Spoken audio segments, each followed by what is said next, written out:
Awuthi ngikhulume noBafo la.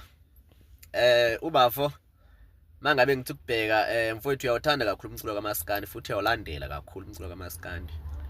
Mangabe ngibukela ama-video akho. Okungenzeka ukuthi mhlampini unaye umuntu othi wena hayi ke leqhawe lami leli ngiyalilandela. Mangabe ngibukela ama-video akho Bafo, bengisacela ukuthi uzama ukushintsha. Ngiyakucela mfowethu angikulawuli.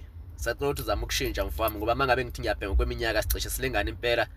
Sabancane ukusamela ukuthi siqhubeke nempilo. Sibe nekusasa eli-right. But bengizothi kuwena Bafo bengisacela ukuthi uthi kuhlisa kancane Bafo. Ispeed uhamba ngaso mfowami angisijabuleli. Okuba mhlambe ukuthi mhlampini kuyenzeka. Siyakhona ukuthi mhlambe sifonelana or mhlambe sibonane besakhuluma Bafo, kodwa nje bengisacela nje mfowami.